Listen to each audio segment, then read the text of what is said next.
Hello and welcome to Into the Woods with Holly Wharton.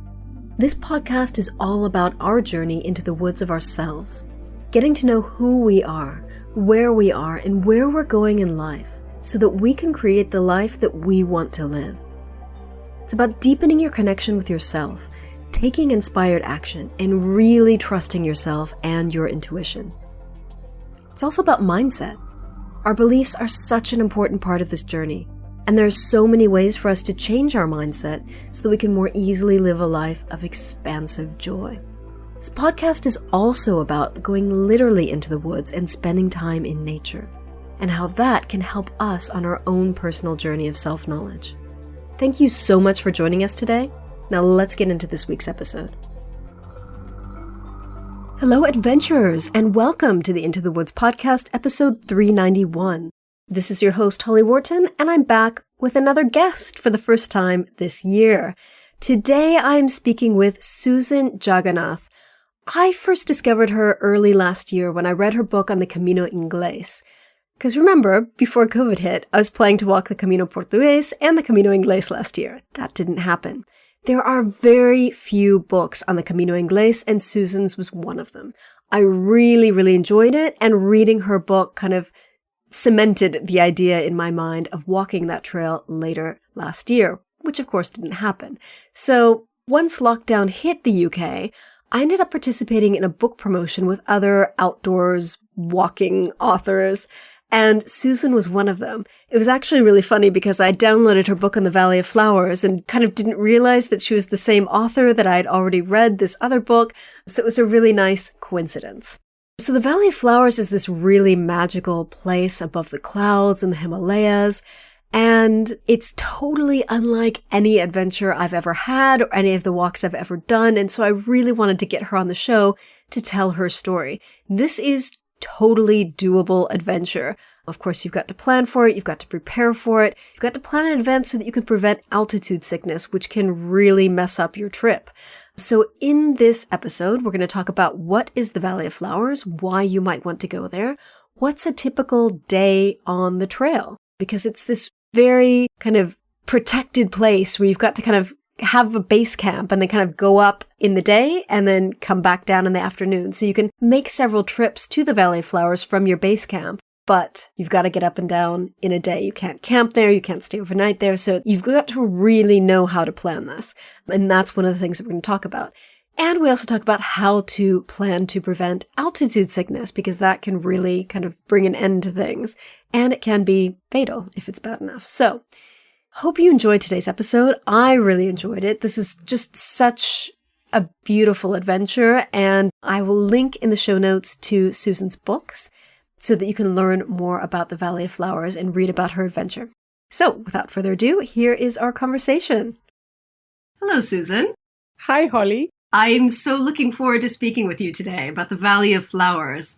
And yes, I was just reading your book, Alone on the South Downs, and I was just thinking of the strange way in which all walkers have the same experience in completely different lands. I look forward to exploring what those common themes are. What's your outdoor adventure of choice? The Himalayas. Yes. Yeah. How did you get into walking in the Himalayas? Well, I grew up there. My father was in the army, and we had several postings in the north of India, particularly in Kashmir when I was very small. And that's how I got used to wandering in Kashmir in those days as a child. I would just run about in the valleys and along the streams and take long walks by myself at age 8. Wow, that sounds amazing. Yeah. And so your parents would just let you run free alone or with friends and just explored? Yeah, I guess we weren't exploring a lot, but I mean, it was far enough for maybe now that I think about it, I may have explored a maximum of 1 or 2 miles away from home. But for an 8-year-old, that's a lot. Especially in that kind of terrain, I think that's quite a bit.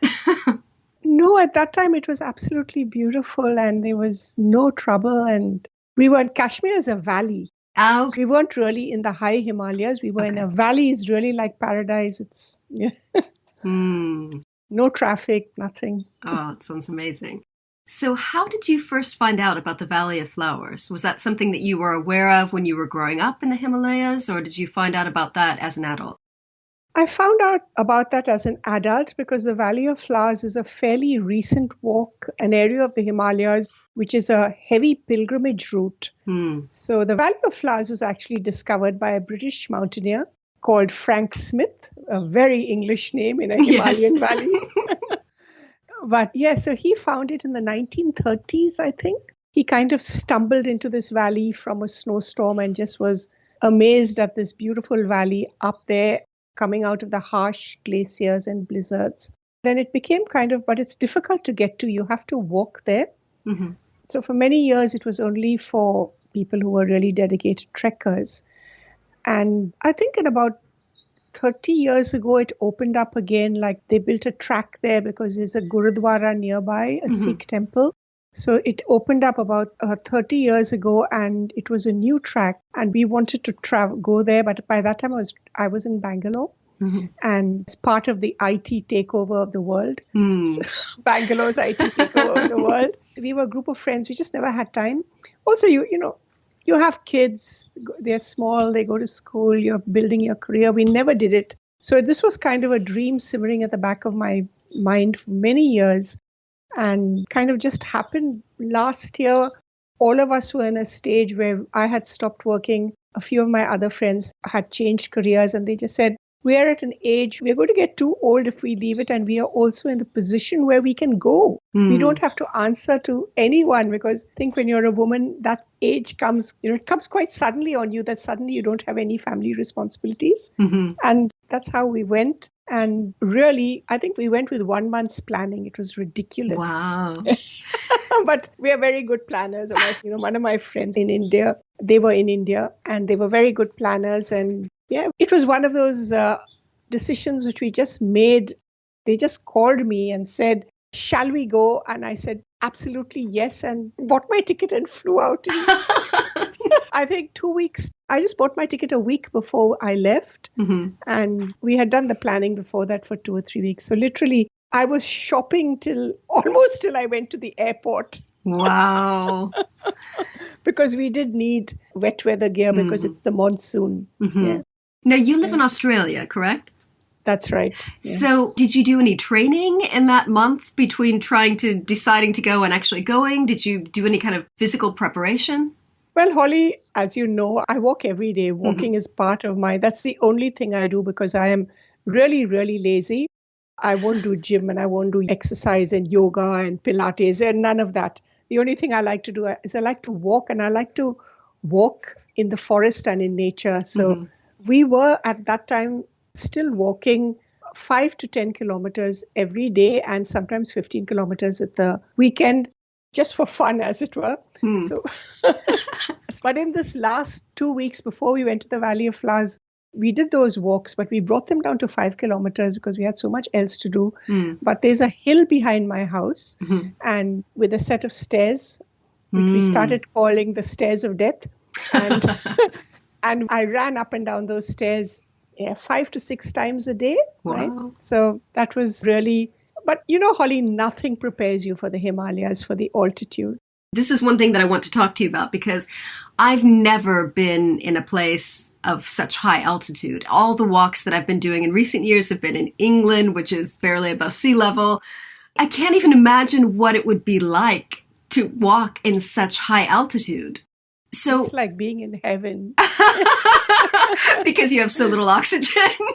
Exactly. But you know what you have to, this time when I went on my previous Himalayan trek, which I did, I think I wrote a book on that also. And that was in the Eastern Himalayas, Chasing Himalayan Dreams. That was another dream of mine. But I know that once I crossed about 3,000 meters or even less than 3,000 meters, I was not in any fit state. I was very tired, despite being really fit. So altitude sickness has got nothing to do with your fitness at all. You can be young, old, fit, doesn't matter. The lack of oxygen is going to get you. So this time I took altitude sick, I took medication for it, prescription medication, and I'm happy to report that I was quite well with it. Still a bit tired sometimes, but I didn't have the fatigue and the lack of appetite and the inability to sleep, which I had on previous treks. So I was thinking after my Darjeeling and Sandakphu trek, I said, okay, I've had my high Himalayan dream. I'm never doing that again because I really thought I was going to die. Yeah? And of course, you forget about all that. Yes, you do. You forget about all the pain during your walks and are left with only the beautiful memories. A bit like childbirth, isn't it? I wouldn't know about that, but that's what I hear. Yeah. Every time you hit the labor table, you think, I can't believe I forgot this. Oh, God. And then you forget it again. That's probably a biological reason for that. This medication that you took, I found that really interesting. I actually didn't know there was medication that you could take to prevent altitude sickness. So were you able to get that because you knew you were susceptible to altitude sickness, or can you get that just in case? No, I actually did a fair bit of research online, as the internet is there, and read up about it. And from reading about it and tallying it up with my own symptoms, when I had gone up to 4,000 meters at Sandakphu, I said, okay, I definitely need it. And I went to, it's a prescription drug. Yeah. So I went to the doctor and she sort of asked me a whole lot of questions and then prescribed it for me. So I had it, and you have to start it 24 hours before you hit altitude. So I actually started it the minute we landed in Delhi, because we landed in Delhi at about midnight and we were going to catch the morning flight to Dehradun and head up from Dehradun into the mountains. So that was the time when I started it. So you start it 24 hours before and you take it every 12 hours or 24 hours. She says it didn't matter. So I took it every 24 hours. Okay. Well, that sounds like it is kind of the magic ticket to be able to have an outdoors adventure and exert yourself on these trails in high altitudes. Well, you have to be fit as well, but that at least definitely in my book, I talk about it and I say you have to have it, because if you don't have it, and I could see on both trails so many people who didn't take, who weren't expecting altitude sickness, their whole trek, which they had trained for and they had paid so much of money for and which they had was just sort of ruined because they had no idea that this was going to hit them. And you think that you're not enjoying yourself, and you start thinking that you're unfit and you're such an idiot for thinking you are fit, and all that talk starts in the back of your head, that self-talk defeating you. Yeah, but if you know it's altitude sickness, you can say, this is rubbish. This is just a physiological reaction. It's not anything to do with my mindset or my attitude. And, I saw people who were almost crying because they were so exhausted and they just could not walk more, and they were kind of just could not do it. Yeah, and I felt so sad. And they said, oh no, we are fit, we can do it. One of the reasons I wrote the book was that, there is no book about this hike. There's a lot of documentation and on the web, but that's all written by tourist companies or trek companies who want to take you there. And they say things, anybody can do it. Oh, it's very easy. And that's not true. Anybody can't do it. You have to be extraordinarily fit. And you have to be ready for altitude sickness to do this. And you have to take precautions against it. And then you can do it. But this question of anyone can do it is, it's wrong. Yeah, from reading your book, it did not sound like anyone could do it. It sounded quite challenging. Yeah, but anyone can do it if you are prepared, Holly. Yeah. Most things, if you know what's coming and if you are prepared, you can do it. But when you can't do it is when you're not prepared and you just blunder into something and, ruin your expectations and have a terrible time and then come back saying, oh, I had a terrible time. I'm never going to hike again. Cutting yourself up from the most beautiful experience in the world. Yeah. So in 1 month, you and your friends organized this trip. How did you organize it? Did you work with a travel agency? You had a tour guide. How did you put this all together? We did a bit of research. We talked to about 4 companies. Including people who all of us had hiked with before. But we finally went with one person whose only area of operation was Valley of Flowers. They did nothing else. All the other people who we talked to said, yeah, we can arrange it for you, but we have never taken anyone to the Valley of Flowers. And we thought, we don't want that. Yeah. So this group actually were well known as the Valley of Flowers people. And yeah, they were well organized. So they booked all the accommodation for us. They booked taxi. We took our own individual taxi. We didn't go in otherwise they have a kind of bus which you can go in with other groups. But we said, no, us girls, we want to be in our own group. We really are not. We don't wish to be sociable. We had so much to talk about. I mean, I don't know. I think there comes a stage when you have an opportunity like this to meet after so many years, you just want to talk with each other. And, living in such close quarters with people, you want to be sure that you know and like them. And that's what it was. So that was all arranged. So we just arrived at Dehradun Airport, which is Colonel Jolly Grant Airport. It's a very jolly name, yeah. So they picked us. Our taxi driver was again contracted, and he was different. He was really good. So he picked us up and took us up all the way at all the stops. So it was all arranged for us except a few annoyances. In the most part, it was okay, but don't expect Western style customer service over there. Well, also, it's not even a major Indian city. It's small villages in the middle of the mountains. I mean, you've got the resources are not what you would have in a city anyway. So I think anyone who expects the comforts of home or things that they're used to has probably gone on the wrong trip. Absolutely. And we were very particular with this particular tour group. Assured us that they used local guides and they used everything local. So we were keen on that because we did not want to just give our money to someone from Delhi. Yeah. We wanted our money to go into the areas and it did. And we were quite happy because they were all local people. And then even in Gangaria, which is the base camp, we got our own guide in addition to this guide. We got our own guide who was a local girl, and we were very, very pleased with her. So she was like a local when I say local, she was from that village, but she had educated herself and become a tour guide. So she was about 19 years old, and she was amazing. She knew everything because she's been born there. Yeah. She was able to show us flowers and take us further and deeper into the valley, which other people don't take you because it's quite far and you think that, okay, you've reached the top and it's fine now, but you know, actually you haven't seen anything until you've gone at least 5 kilometers deep into the valley. Yeah. Most people just climb up and they walk about 1 kilometer into the Valley of Flowers and that's it. But you have to walk further and you have to be willing to push the envelope because the envelope for the Valley of Flowers is very narrow.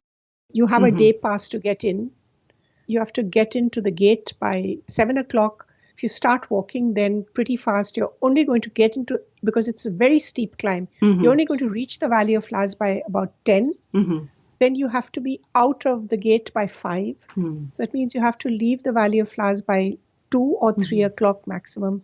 Because even walking downhill you can't run. It's very steep and very dangerous. Yeah. So you just have that bit of time. I think that's what makes this so unique and so unlike any other kind of trekking destination, because you've got that narrow window of time and there's such a long journey to get to that point. So from the time you arrived at Jolly Grant Airport to the time you got to Gangaria, can you tell us about all the different places that you visited along the way? Because you made a bunch of different stops and you stayed several nights in different villages to kind of acclimatize, but also to see different things. So what are all the different places you visit along the way? Well, from Dehradun, you have to go up right up to the base camp, which is actually Gobind Ghat. That's where you take the turning to the Valley of Flowers. But it took us 3 days to get there because we were wanting to acclimatize. Also, we had got off a plane. We were still jet lagged. So we went up all the Ganges and we went up all the tributaries of the Ganges, crossing what are known as the 5 Panch Prayags or the 5 confluences of all the tributaries which make up the Ganges. And this was important to us because we were a group of 4 Indian women and we were almost like the first generation of, I would say, free women. That means we had careers, we had our own money, pretty much do what our mothers and grandmothers could not do. One of the important things is that the Ganges is a very feminine kind of life-giving force in Indian culture and in Hinduism. And we wanted to dance on the banks of the Ganges, literally. And we wanted to dip our feet into the Ganges and spray the water on us, because one of the beliefs in ancient Indian beliefs is that if you spray yourself with the water of the Ganges, or if you dip yourself into the water of the Ganges, you're kind of freed of all your sins. Oh, And you're assured of rebirth as a nice person. that's good.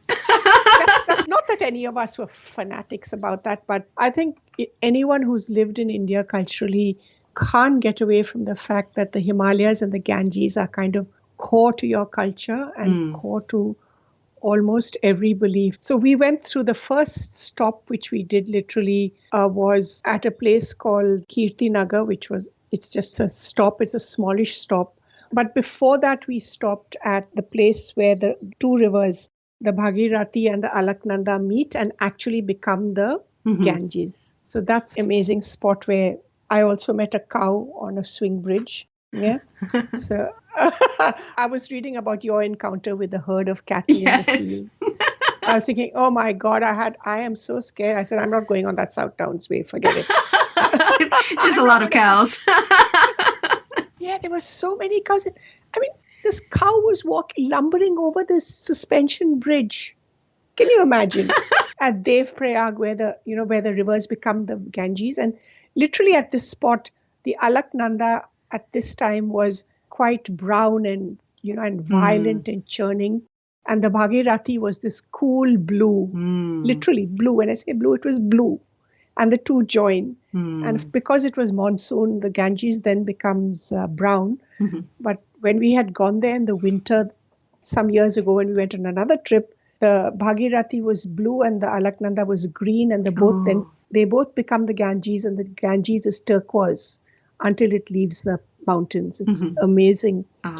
So we followed this up, and then from there we went up to Auli, which is this night spot, a bit off our track, but Auli is like a ski resort almost. So amazingly high in the sky and very steep slopes and absolutely stunning views from there of these massive mountains. There are these plunging valleys, and you're actually looking at these mountains, they've got these mythical names which you thought were mythical, and they're actually over there. It's absolutely, including Nanda Devi. Nanda Devi again is one of the female-shaped named mountains. Nanda Devi is a goddess compared to the other ones. You can only see that mountain very rarely. It's normally shrouded with mist. But when you climb up high enough in Auli, and even higher above Auli, you're above the clouds, and you can suddenly just appears out of the mist. I don't know, it's like being in some magical valley and these giants suddenly appear out of the mist. Literally, Holly. It's like these giants. Oh! It's a very magical experience when you get so high that you're above the clouds and you're kind of looking down on the clouds and seeing the peaks of mountains. I've very rarely been able to experience that, but it's so magical. Yeah, that's after you reach Auli, that's what you're always above the clouds. Wow. And we spent a day there. We did another track. I think that's where, if you've read my book, you see at that spot, I had read Frank Smith's account of his arriving at, he doesn't call it Auli because he at Joshimath, arriving at and literally at that, I stopped at that exact spot, and I couldn't believe it, because it was the same spot I kept reading it again and again. And then I said, this is the spot, because he describes the mountains. Of course, he didn't have any pictures then, but he describes the exact peaks, Dunagiri and, all these mountains and I thought it's quite unbelievable. And as an author and an avid reader myself, I love to be in places where people have written books. Yes. I love to stand. Like, I think last year, now of course it's year before last, before I did the Camino for the second time, we went to the Lakes District and walked over there. And of course I had to go and stand over there and look at where Wordsworth was inspired to write Daffodils, and go up to Error Falls and, go to Windermere and all those places, and go to Wordsworth House and look at it. And the Lakes District was so beautiful as well, but it was a bit small compared to the Himalayas. Very small. Yes, completely different scenery. Still good walks, and for someone who's read English literature, it's it's still good to see where Peter Rabbit may have popped out from. So how many days should someone plan for this trip?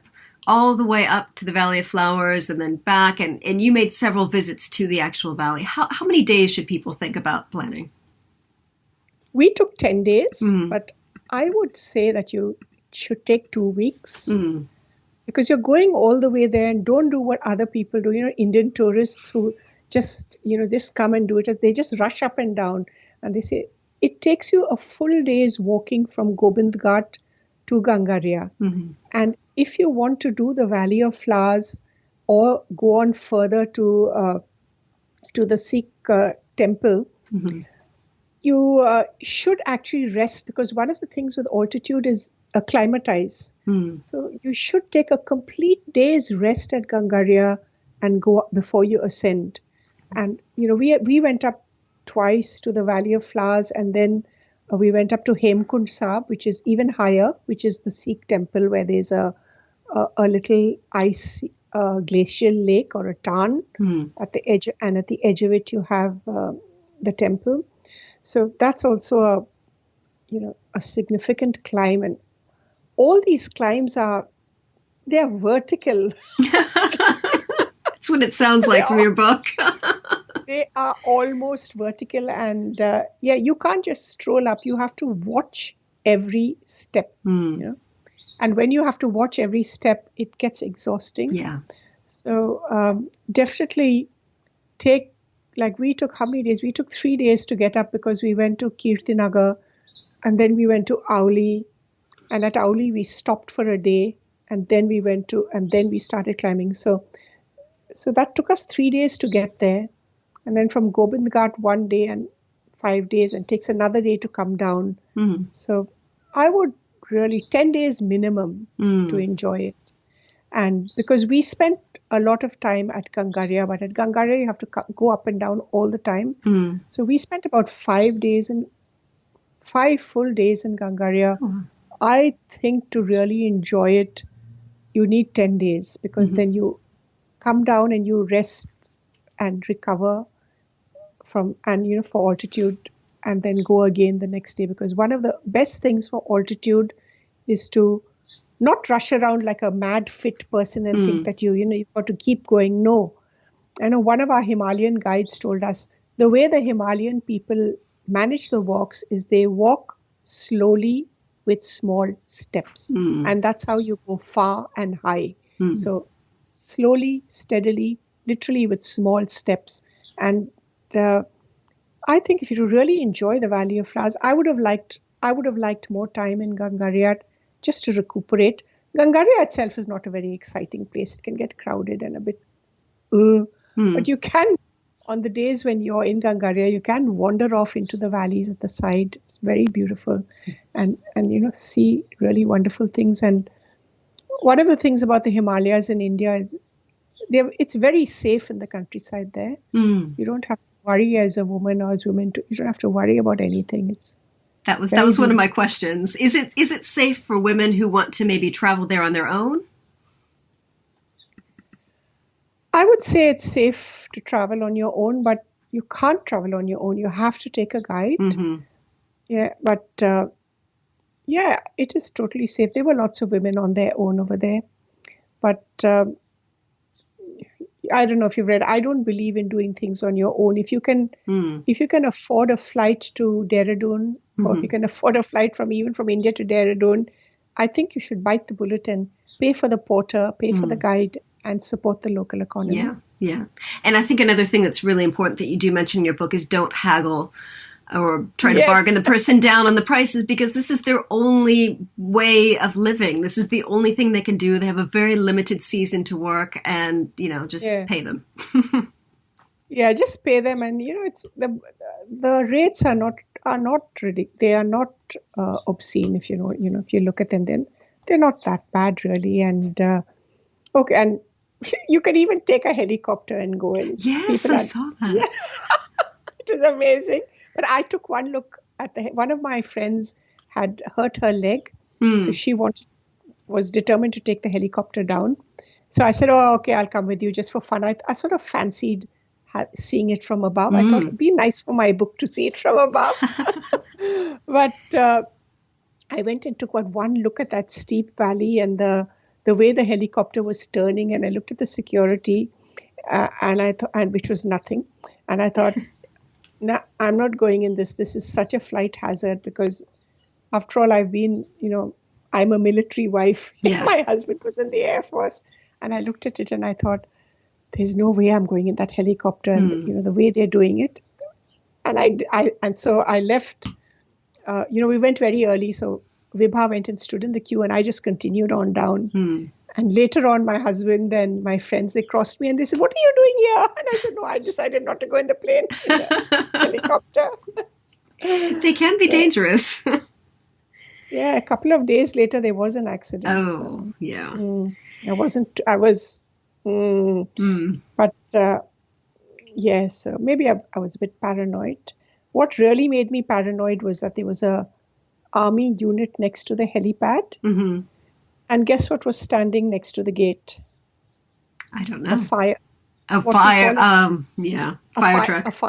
A fire tender. They don't have fire trucks there, but I recognized it for what it was. It was what we used to call in Indian army parlance a fire tender, which was a trailer full of, it's a water tanker full of water over there. Yeah. I was thinking, that's not a good sign.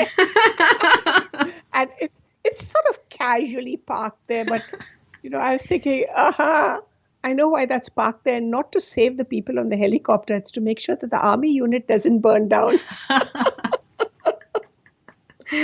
Yeah. Anyway, so not a good sign. So there are limits to my adventurousness. Yes.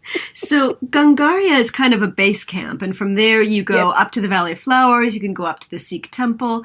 Can you kind of explain for our listeners who haven't yet read your book, what's that like, going up to the Valley of Flowers each day? What's the trail like? What's the experience like? I know we talked a little bit about the narrow window of time, but what's a typical day? Well, you would try and get out of your accommodation pretty early by, say, 6:30, and head on down to the restaurant or the hotel which is providing you food, because you don't necessarily get food in the place where you're staying. So head on there, get your lunch, get your breakfast, and pick up your packed lunch because there's no food on the way. So you pick up your packed lunch and water and a drink and whatever, and head out of Gangaria, where you have to cross the Lakshman Ganga, which is quite I suppose it's an okay bridge. And at one side is the glacier. The glacier is still there. It's just melting. So you have a melting glacier, and above the melting glacier, you have like 3 levels of waterfalls. It's unbelievable. You have these waterfalls falling, and then you cross the bridge, and at the bridge, you turn left to go to the Valley of Flowers, and right if you want to continue to Hemkund, the Sikh temple. So you go to the Valley of Flowers. You have to check in because there's a forestry department there. So don't imagine anything civilized. There's much screaming and yelling, and you enter your name. So basically, the forest rangers enter your name, so they know, and you have to pay. Yeah, you pay to get in, and then you head off from down there, and it's you kind of turn down a side valley, and that's where you come on the You're walking along the banks of the Pushpavati, which is the river, and in the monsoon, it's quite a boiling, raging torrent, absolutely raging. But you already see the flowers popping out on the side and all over, and then you cross the Pushpavati again, now the bridges become more and more rickety. It's a fairly rickety bridge. You cross that, and immediately you start almost a vertical climb up rocky, steep crags. And this hairpin bend after hairpin bend. But as soon as you get even 2 hairpin bends up, you start seeing the flowers on the side. Now, these are all Himalayan balsam. And Himalayan wildflowers are small. They're not large and showy. But, you see the silver birch, the white birch trees. Oh, it's absolutely beautiful. And as you get higher and higher, of course, guess what you get? clouds. So you're in the middle of the cloud. Absolutely. And you're looking down, and sometimes you wish you hadn't looked down because it's a steep, vertiginous fall. So this kind of very steep climb, which is extremely exhausting, is for about, it's about 1.5 to 2 kilometers. And after that, it levels out, and you're like on a ridge, you're into the edges of the Valley of Flowers. So it's kind of flat. Mm-hmm. So you walk along this, and then along this path, and you come across another glacial remnant. And that's where you have an even more rickety bridge, which is now a single plank. And you cross that, and then you're at this place. There's a huge, massive boulder there called Bamandaur, and which means Boulder Gate. And you're into this very Tolkienish Lord of the Rings valley, which is absolutely stunning. And the flowers are like, the bushes which are bearing the flowers they're above your head. So you wind along those, and you come across even more meadows, and you keep. So it's all above the tree line, lush green grass, and banks of flowers in masses of them. You see, and it changes every month almost. It changes. So because of the monsoon. So we were there in August, which is the peak of the monsoon, and also the peak of the flowering. So lots and lots of flowers, which are unbelievable. And that's where you can walk in, and you find also they've got berries. They've got these berries.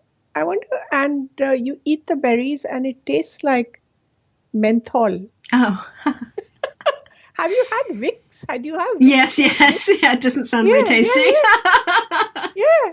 And these berries are purple. And she said, "Here, go and scratch them." And they're meant. It's like Vicks, and it's the same color, the purple color. So it's for. She says this is for increasing your circulation, so you can breathe better. So that's quite amazing. So you have river beauty, banks of them, and you have the river. The streams have melted, so you have lots of streams to cover. And then, if you walk far enough, you'll come to this green meadow, and in the middle of that there's a grave, complete with a cross, and that's the grave of a female botanist. What's her name? Margaret Legg. Who came up. Yeah, she came up to document all the plants, because obviously the Botanic Society of England were not impressed with Frank Smith's work, because he was a mountaineer. He couldn't have done a very good job documenting the plants. And they said, "Okay, we need plants documented. We'll send a good woman out there. She'll do a good job." So unfortunately, this poor lady, she came up there. I don't know how long. It took her a month to reach there, but I think she died within 2 or 3 days. She fell off a cliff. Yeah. So she's buried there, but I think maybe she's happy because she died doing what she loved. She died in a beautiful place. Yeah. So it's quite the local people and the local environmental society maintain the grave, and it's quite amazing, because the grave it gets covered with ice every single winter. I think by the end of September, you have the first snowfalls, and the glaciers start advancing in the valley. They close the valley. Yeah. So there's a very small window of time. What is it? Is it June through August? When can you travel to this valley? Roughly June to September. So normally it opens on the first week of June, and it closes first week of October, or the first snowfall. So if you get the first, like this year, there was snowfall at the last week of September, so it closed. Yeah, once the snow comes, that's it. You can't do anything, and it just closes down, because literally the glaciers just come and fill the valley. So there isn't much you can do about it, and that's why in Gangaria and stuff, the roofs collapse under the snow, and they have to redo it. And to redo it, everything has to be carted up on the backs of mules. So it's a a big task to even repair a single tap over there. Yeah. You're in the middle of the mountains and there's nothing up there, just little villages, it sounds like. Yeah, and there's everything has to come up by mule from Gobind Ghat, and very steep. I mean, how much can a mule carry anyway? Yeah, not much. Not much. So, but it did open this year despite, it was closed, but it opened in August instead of June. It opened in August, and there were one or two people who went up quite boldly. And they said, yes, they were. Yeah, it was beautiful, but not many people, which is good, I guess. Yeah. But so I was surprised that they actually opened it. But I think those states, they can't survive without the tourist traffic, so they wanted some tourist traffic.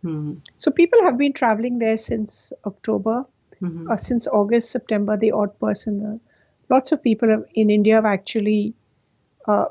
They've got this thing saying work from the mountains.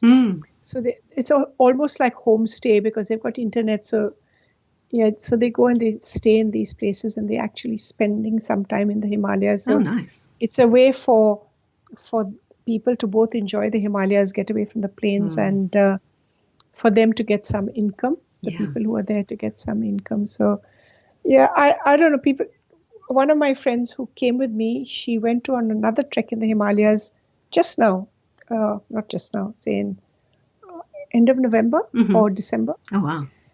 And she said it was cold. But she said it was really good because there were hardly any crowds and they were in there. She said we were in our bubble. So it was only the people they went with. They all knew they were tested and they didn't mix with anyone else. Their own tents were pitched only for them. They didn't use any accommodation. So she said it was quite safe. But of course, she sent me a picture of herself in the plane, almost with complete protective gear.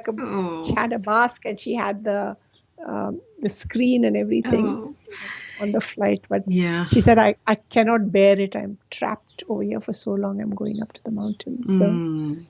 So what is it like since it's such a small window of time that you can visit there? Is it quite busy? Are there a lot of people, or does it feel crowded? I think it's from day to day. It's different. Sometimes the first day we went, I was thinking, oh my God, what is this place? It's so crowded. The path up was absolutely packed. But once you actually get into the Valley of Flowers, there is so much of room that the crowds kind of disappear. I mean, it's not as if you're alone, but in some areas, if you walk a bit further, you are alone. But like literally when we were walking up, it was continuous traffic all the way. Traffic meaning people all the way up. And I was quite thinking it will be horrible, but once you went up there, I think everyone vanished, dispersed. I don't know what happened to them. And on another day when we went up, there was almost no one. Wow. And even coming down again, you feel like there were whole stretches where I didn't see anyone. For 10, 20 minutes, I would be walking without seeing a single person. So it's quite strange. Which is why I said it would be nice if you spent more time there, because sometimes these tour groups come in clumps, and you suddenly have a whole lot of them, and the next day there'll be no one. Right.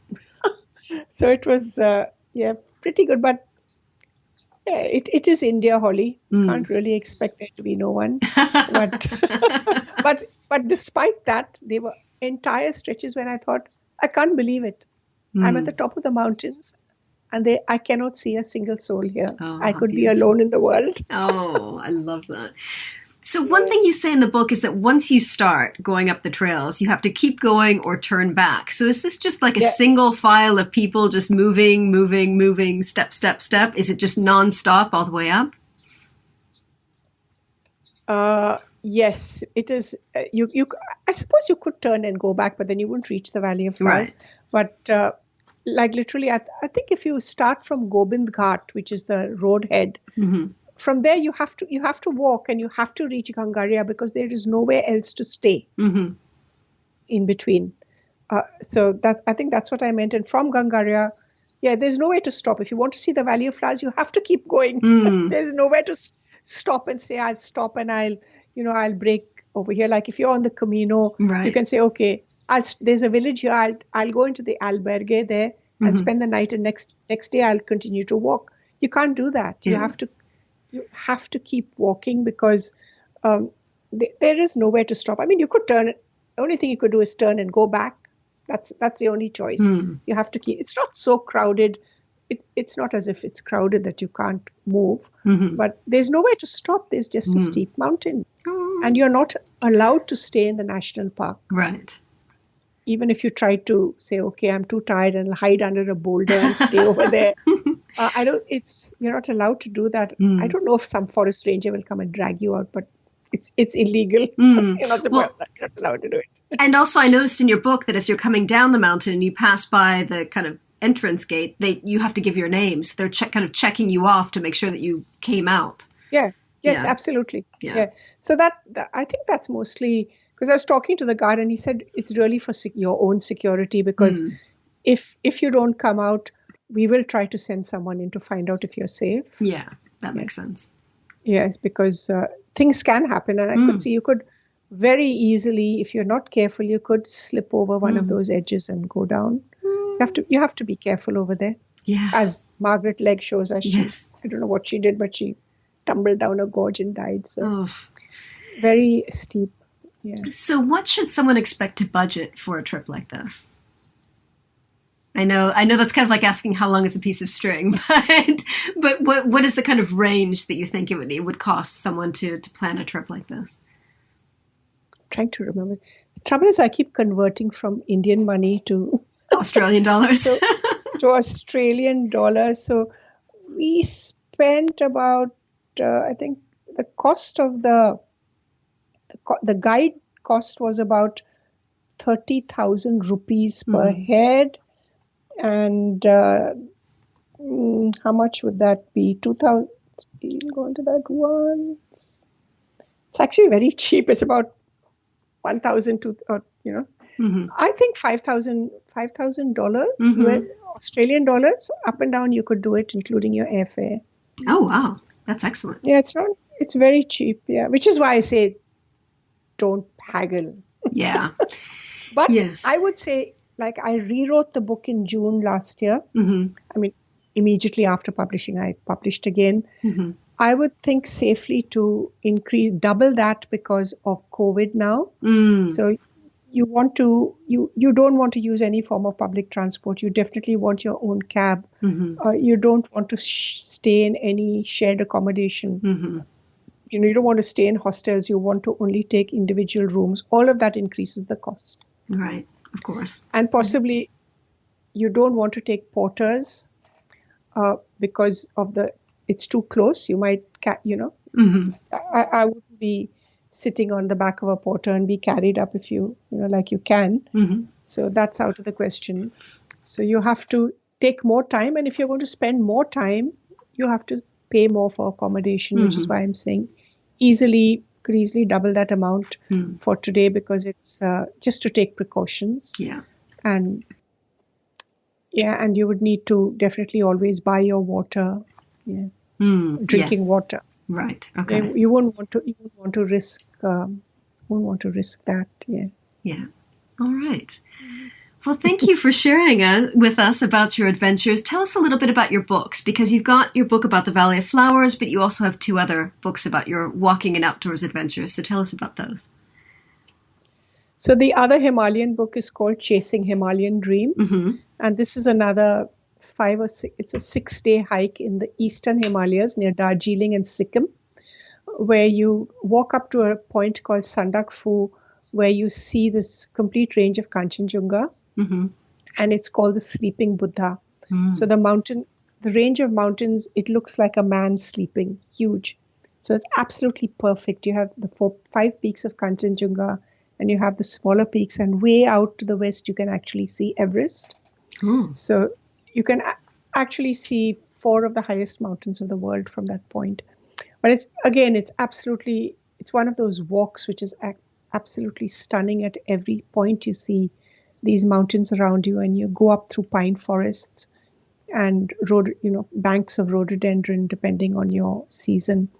And you can walk up there, and it's about a 3 to 4 day walk up and a 3 day walk down. Same problem, altitude sickness. Yes. You have to be careful about your altitude. And right, so Chasing Himalayan Dreams was again a dream of mine. I had wanted to walk it when I was 16, and I was actually studying in Darjeeling. And all the guys used to go and walk it. The guys from the boys' colleges and the boys' schools would go and walk it, but we couldn't. And they would say, "Yeah, we walked up to Santiago, and you're a girl and you can't do it." Oh. And I thought, "Oh."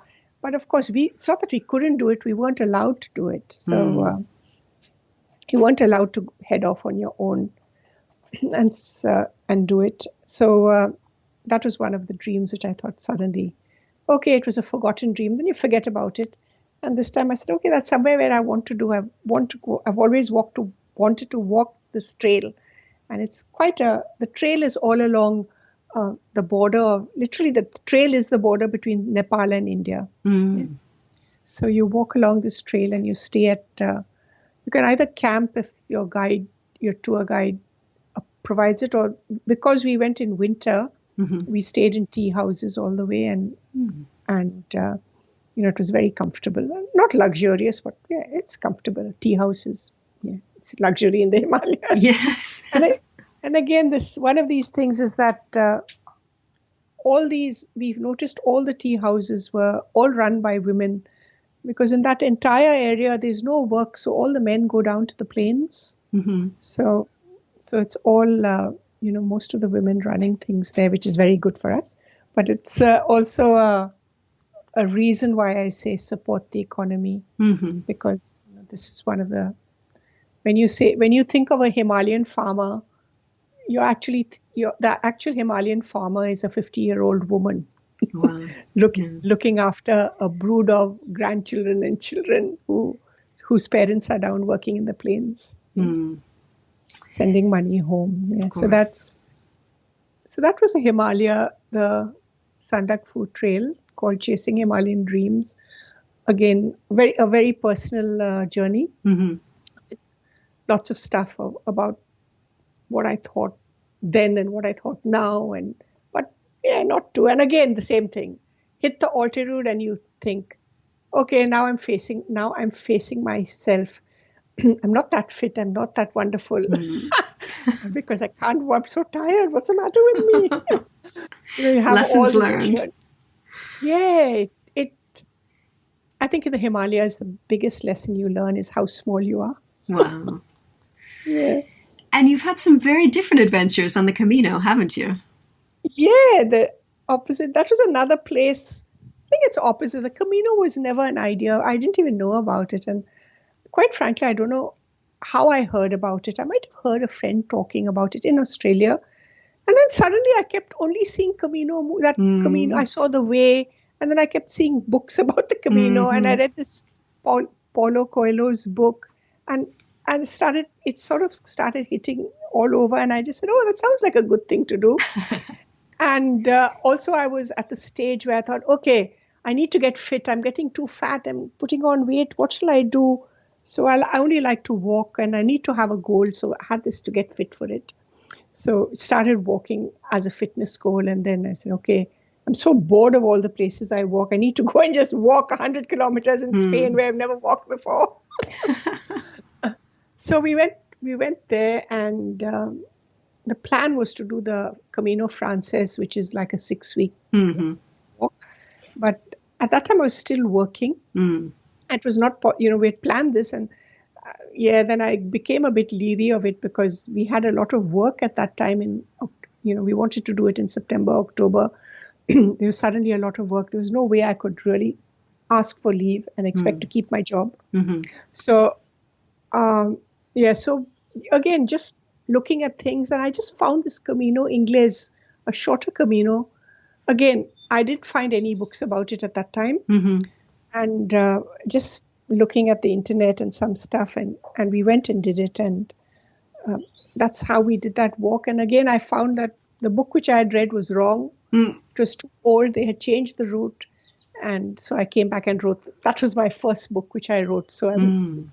And that was my the first book of yours that I read because I was hoping to walk the Camino Inglés last year. And then COVID came. You're right. There are very, very few books on that trail. And yours was one of, I think, 3 that I read. So, yes, a very good book. We'll link to that in the show notes. Thank you. I hope, because I walked it the second time because I updated it completely. Rewrote it because they went and changed the whole route after I wrote the first book. I still don't know why. I think the older route was better. Oh, do you? But you can, my book contains the side notes of if you want to walk this other route, take this turn.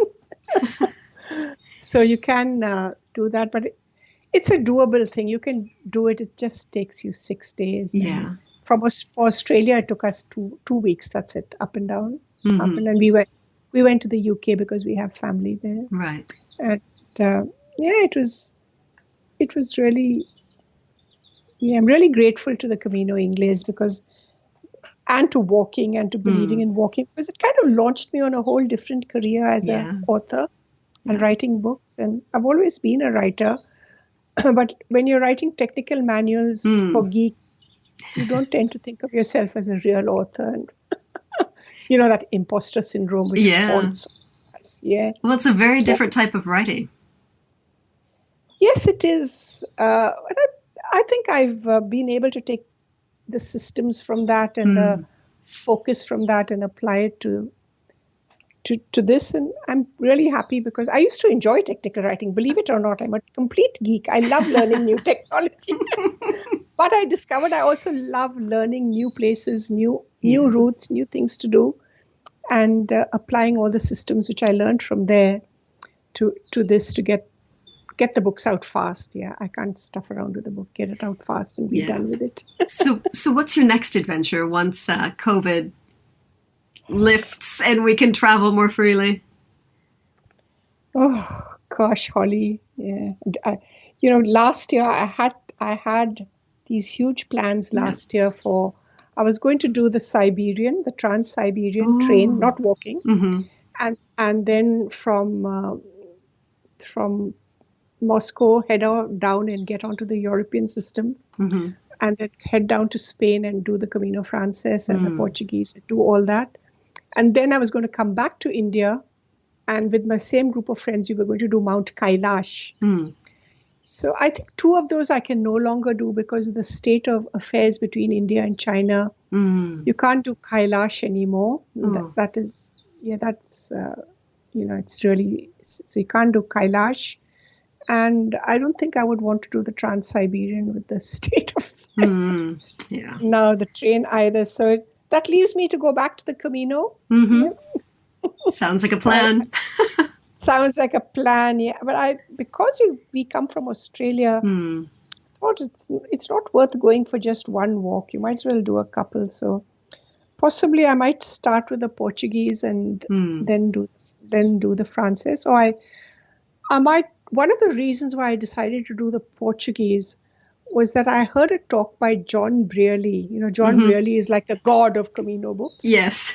He's absolutely, people say his books are not very accurate, but anyway, he is a wonderful, wonderful person. We actually met him here and he talked so well, and he's so into the whole walking as a personal development, as a spiritual thing, and an ecological endeavor.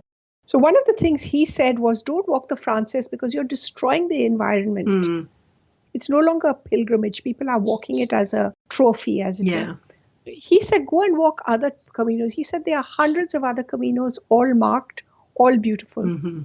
So after hearing his talk, and that might have been in 2018 or middle 19, I don't know. I said, okay, we'll do the Portuguese first. And I thought the Portuguese would be a good book for me because I actually have a home in Goa. And Goa used to be a Portuguese colony for 500 years. So if you go into Goa today, almost every hill has got a white painted Portuguese style church.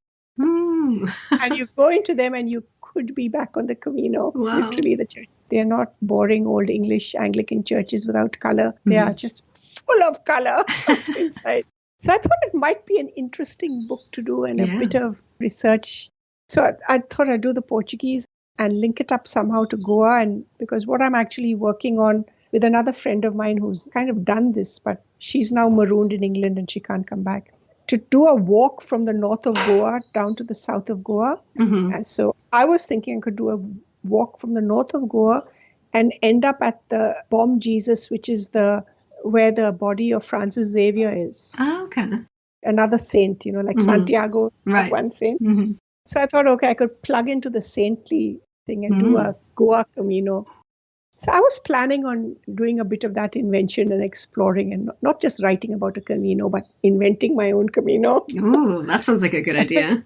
Yeah, so that I think that might be my next plan as soon as I can go back to India. And I'm waiting for the vaccine. Yes, Can't wait for this to settle down in Europe and India and then be able to, because currently we are not allowed to leave Australia. Would you believe it? Wow. Yeah. Well, I mean, the good thing is you're kind of self-contained. Yeah. So they don't want, it's easier to stay safe in theory. Yeah, so I'm becoming like, I'm becoming like the government and thinking, you shouldn't let anybody else in because every outbreak which we've had has been because of return travelers who brought it. Yeah. And it escapes despite quarantine, everything. Yeah. So anyway, we are waiting for that vaccine. Sounds good. That would be so that's what I'm planning. I might come back to the Lakes District. I have all my notes. I haven't written my book on the Lake District as yet. I wanted to do the coast to coast. Yeah. I didn't have time last time. We just had about 5 days in the UK. Wow. It's another trail for some time soon. Yeah. Thank you so much. Have you done it? Oh, no, I haven't. No, I haven't. It's one of those things that's on my list. So there are too many trails here in the UK. I know. You're so spoiled. I know. We're very lucky here. So I have many trails on my list, and little by little, once lockdown lifts up, hopefully work my way through them. Yeah, that would be good. Yeah. So thank you so much for joining us today and talking about the Valley of Flowers and all of your books and your adventures. Where can people find you online? What's your website? It's susanjagannath.com. And what social media websites do you hang out on? All of them, I guess. Facebook, Instagram. I'm even on LinkedIn, though it's a bit of a dead zone there. But and I'm on all of them. I'm even on Twitter. Yeah. I'm not too active on anything except Facebook, but I just try to be there. Yeah. Well, I see you on Instagram quite a bit. Yes, I am on Instagram. Yeah. That's Automated Holly. Oh, is it? Every writer has to have an automated social media. Yes. Go nuts. All right. Well, thank you again. And I look forward to sharing this with our listeners so that they can discover a very different type of adventure in the Valley of Flowers. Thank you. Thanks, Holly. It's lovely talking to you. Please drop me a line and let me know what you thought of this week's episode. You can email me at holly@hollywharton.com or find me online and get in touch there. Also, if there are any other random, little-known trails or adventures that you would like to hear about, let me know and I will find someone to talk to about it if I haven't done it myself, which probably haven't if it's that rare. I think you've already heard me talk about all of my adventures. So if you have something that you've always wondered about but aren't sure if it's right for you, let me know and I will research. Thank you so much for listening. And remember to visit hollywharton.com/391 for the show notes on this episode. Thank you. Thanks so much for listening to Into the Woods with Holly Wharton. You can find more information about today's episode, including links for topics that were discussed, at hollywharton.com. That's HOLLYWORTON.com. If you'd like to connect with other listeners and get support on your journey, I would love for you to join my private community on Patreon. That's patreon.com/Holly Wharton. That's patreon.com/Holly Wharton. Thank you so much for listening, and I look forward to seeing you next week.